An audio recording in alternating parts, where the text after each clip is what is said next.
देखिए, जो हमारे देश के प्रधानमंत्री माननीय नरेंद्र मोदी जी ने महिलाओं को 33% रिजर्वेशन लोकसभा और राज्यसभा से पास किया है, उसकी जानकारी लोगों को हम पूरे देश में घूम घूम करके दे रहे हैं कि जो बहुएं पढ़ी लिखी हैं, हम लोगों की जो बेटियां पढ़ लिख रहे हैं, उनको राजनीति में ले आओ।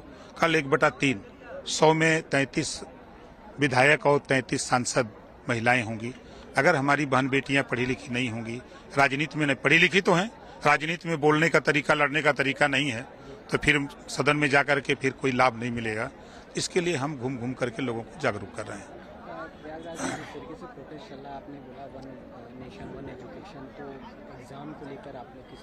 देखिए, हम अभ्यर्थियों के साथ खड़े हैं। हम सिर्फ इतना चाहते हैं कि उसमें से 2-4 लोग 5 लोग हमसे मिल लें, हमको बता दें, एक माध्यम हो जाए, एक पत्र हमको दे दें, हम मुख्यमंत्री जी से मिलकर के उनकी समस्या का समाधान कराने का पूरा प्रयास करूंगा। कांग्रेस लीडर वो कह रहे हैं कि हमारा नारा है कि हम बटेंगे तो हमारी पॉकेट कटेगी। अब कांग्रेस वाले तो इतना पॉकेट काट लिए कि वो कहते थे कि 100 रुपया दिल्ली से भेजते हैं तो 10 रुपया पहुंचता है, उन्हीं का बयान है। और इमरजेंसी लगा करके लाखों लोगों को जेल में डाला, पत्रकारों को जेल में डाला, संविधान को ताक पर रख दिया। अब वो कांग्रेस अगर बोले तो अतिशयोक्ति लगती है। कांग्रेस लीडर एक और हैं, हुसैन गलवाई जी, वो कह रहे हैं जो आरएसएस है वो टेररिस्ट है ऑर्गेनाइजेशन। तो जब कांग्रेस की सरकार यहाँ 50 साल तक यूपी में, 60 साल दिल्ली में थी, तो उन्होंने प्रतिबंध क्यों नहीं लगाया? उनकी सरकार थी तो उनको प्रतिबंध लगा देना चाहिए, लेकिन वो प्रतिबंध तो नहीं लगाए। तो इसका मतलब कि आप झूठ बोल रहे हो। वक्फ संशोधन बिल के जो कमेटी के चेयरमैन है जगदम्बा पाल जी, वो कह रहे हैं कि विंटर सेशन में ये अमेंडमेंट आ जाएगा वक्फ को लेकर। देखिए, जरूरत है। आए दिन 20, 25, 30 एप्लीकेशन मेरे यहाँ वक्फ बोर्ड की शिकायत आती है। उसमें जो गरीब कमजोर मुसलमान है वो वक्फ बोर्ड के जमीनों का लाभ नहीं ले पा रहा है। जो मजबूत लोग हैं, जो ताकतवर लोग हैं, वही वहाँ अपना अध्यक्ष बन गए, वही बेच रहे हैं, पैसे का गलत उपयोग कर रहे हैं।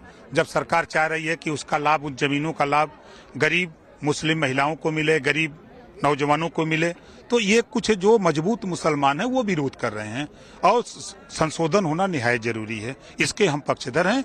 और जगदम्बिका पाल जी ने जो बात कही है वो और जल्दी करें, हम तो करें और जल्दी करें। कल देव दीपावली का पर्व है, बनारस में सेलिब्रेट हो रहा है, कायदे से दीप जलाए जाएंगे, 17 लाख दिए। आप किस तरीके से देव दीपावली को? देखिए, एक वो पर्व है, पर्व मनाने का खुशी का माहौल है। लोग अपने अपने धर्म को मानने वाले लोग सब लोग अपने अपने हिसाब से मनाते हैं, तो वो भी एक खुशी का माहौल है जो सनातन धर्म के लोग उसको बढ़ चढ़ के मना रहे हैं।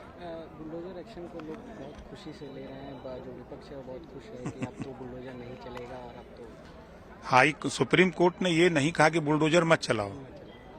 सुप्रीम कोर्ट ने कहा है कि चलाओ। मतलब अगर पूरा पढ़ेंगे, अर्थ उसका निकालेंगे, तो हम अपनी भाषा में कि कानून के दायरे में उनको नोटिस दो, बाकायदे उनका जवाब आवे, उसके बाद जो विधिक कार्रवाई करते हुए तब उनको आदेश दे करके तब उनके अगर अवैध है, गलत है, तब उस पर कार्रवाई करिए।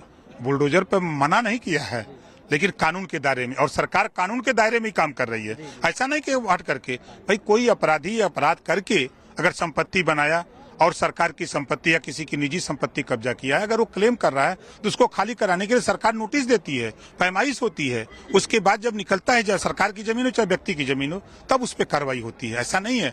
जो कोर्ट ने कहा है उसका हम स्वागत करते हैं और उसी फैसले के तहत हम लोग काम भी कर रहे हैं। सरकार उसी तरह काम कर रही है, कहीं कोई दिक्कत नहीं है। महाराष्ट्र और झारखंड इलेक्शन के बाद देखिए, जनता मालिक है, सब लोग अपनी अपनी बात जनता के बीच में कह रहे हैं। और आपने देखा कि हरियाणा में सभी लोग कांग्रेस की सरकार बना रहे थे और बहुमत से एनडीए की सरकार बनी।